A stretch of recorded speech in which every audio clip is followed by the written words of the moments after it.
Hi there. We are getting an awesome opportunity today to go and sit down with the author of Gimpy's Secret. Come along, let's go meet Elaine McLellan.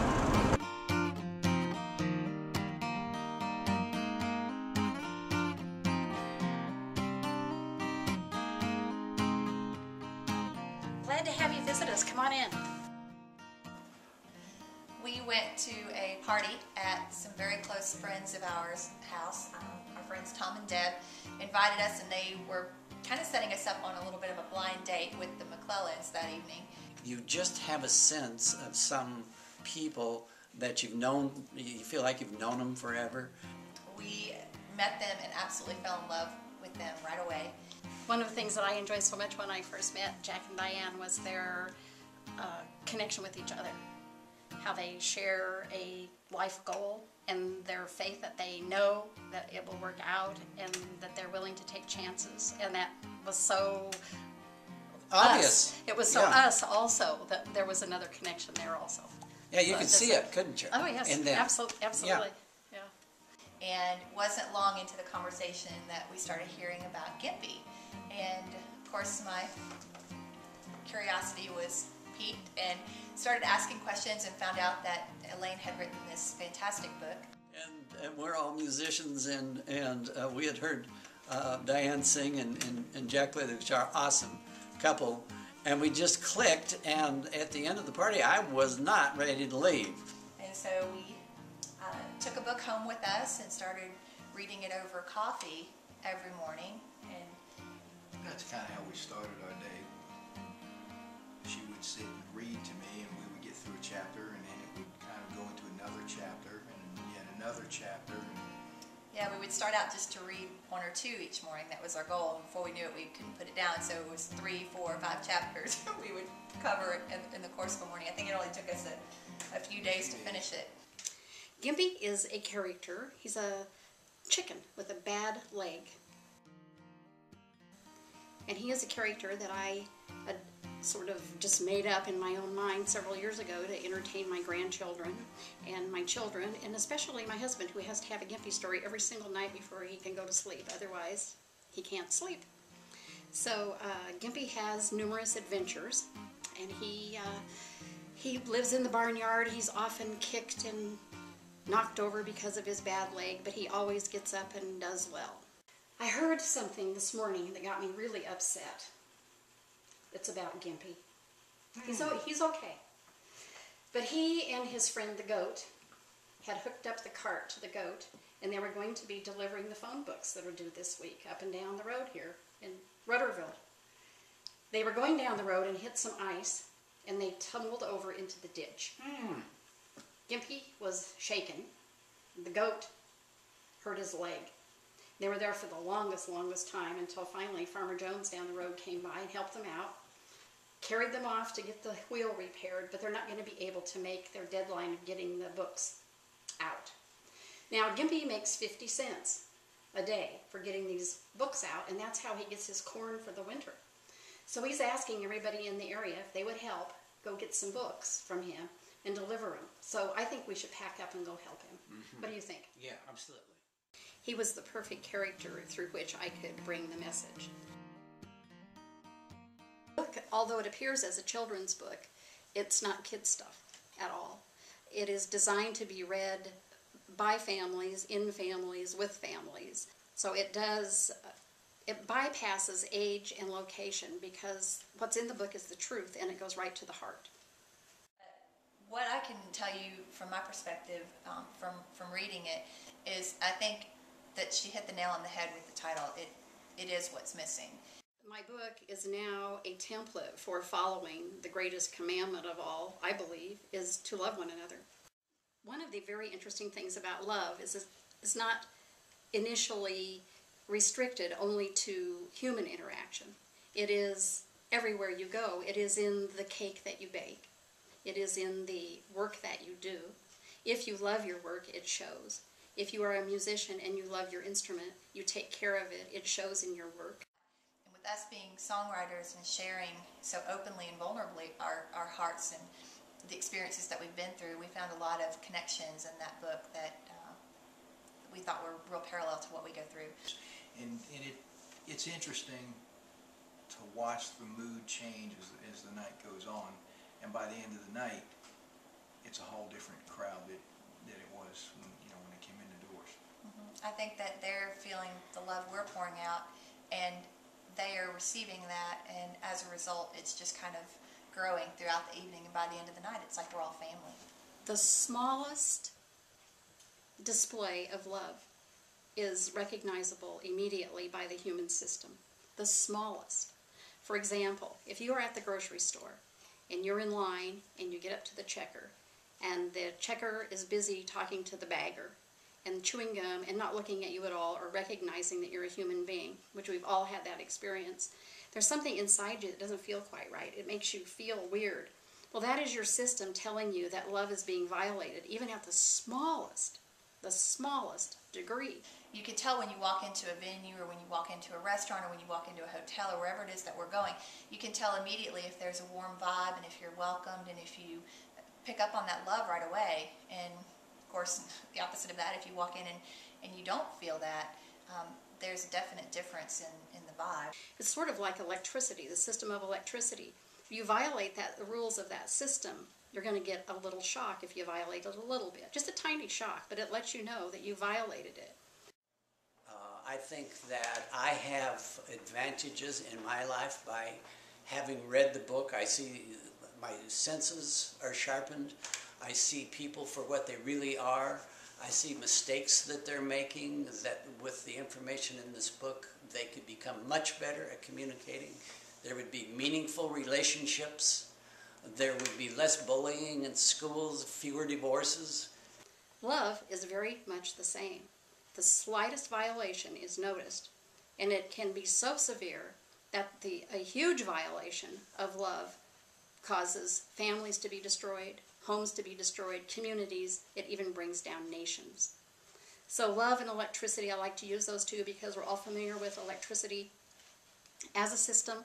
We are not familiar with love as a system. That is the new scientific evidence that has been brought to us through a very long study and is just now out in print, and that my book brings the scientific information to the street, so to speak. A very interesting story that I heard a few years ago. There was a TV program called Candid Camera, and everyone knows what they used to do. But this time they went into a convenience store, and the clerk was in on it. A customer would come in and buy something, and the clerk would give them the change, but she would put it on the counter, and she would say thank you, and put it on the counter. And the customer would walk out with their change. The cameraman would stop them outside and say, "Tell me about the store that you just shopped in. Was it a friendly store?" And the people would say, "Not really." "Would you shop there again?" "Oh, maybe." "Nothing particularly that left you with a good feeling about the store?" "Oh, not really." That was one scene. The next scenario was that customers came in and the cashier gave them the change, but this time she placed it in their hand. Just touched them that much, just touched their hand and said thank you. The people would go out and be interviewed by the Candid Camera crew, and they would say, "Was it a friendly store?" "Very friendly." "Would you go back again?" "Yes, I would." "How did you feel when you were shopping in there?" "Very welcome, very friendly." These people had no idea what really happened, but somewhere that touch registered.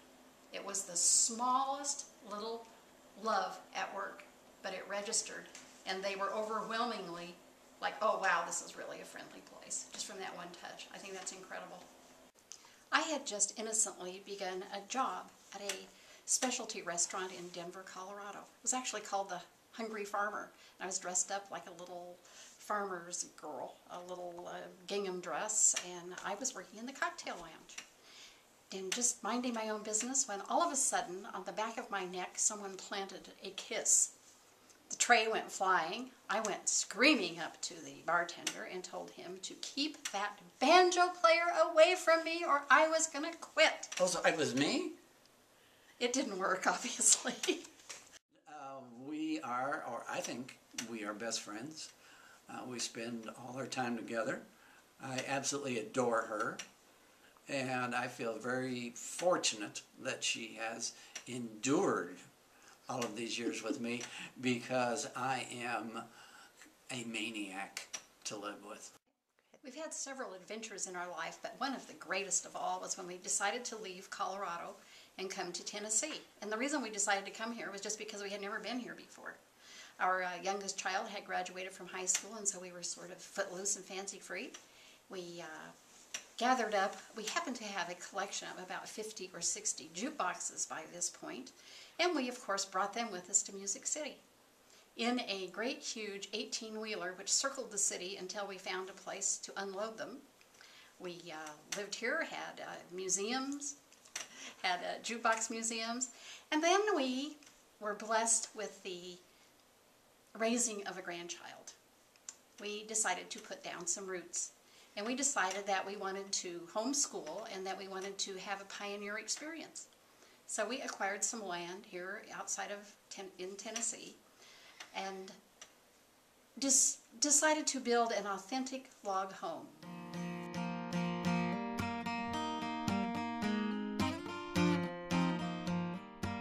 We are from the city. We don't even know which end of a log is up at this City point. slickers, yes. We had no idea what we were doing or what we were getting into, but we persevered.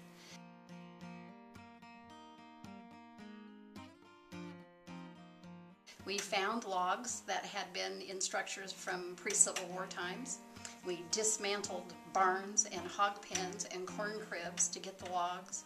We helped tear down crack houses to get the wood.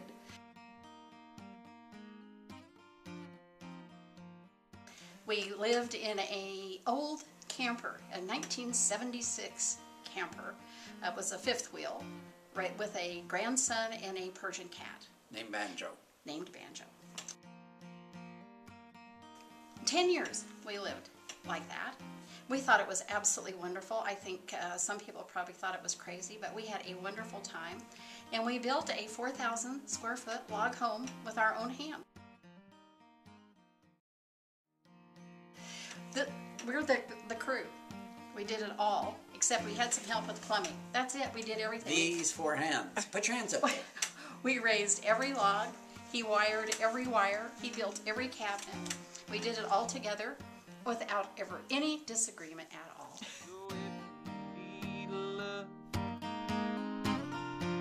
Really need love, darling. If you need love, help yourself to mine. Now, the interesting thing about the bathroom, this home is built on a hill. Rather than carve out the hill with a bulldozer, we just made steps and went up the hill so it would stay a la natural. Spread the dance floor with sawdust. Leave your head down, it's perfect. Gentle on your skin. That bowl belonged to my mother. It was a Jewel Tea bowl. And Jewel Tea used to be a company that had salesmen that would drive up and down neighborhoods, and they would come to your house, and you could buy bowls, and you could buy platters, you could buy tea, actually. And that is the bowl in the book, Gimpy's Secret, that I use. All in all, it's a great adventure. We have celebrated 39 years of marriage just this last week. Blissfully. We are best friends, we are life partners, and we believe that we will be together forever. Soulmates. Through all eternity. We believe we are soulmates, and it is Are you sure you want to do that? a wonderful, wonderful trip that we have been on and continue to be on.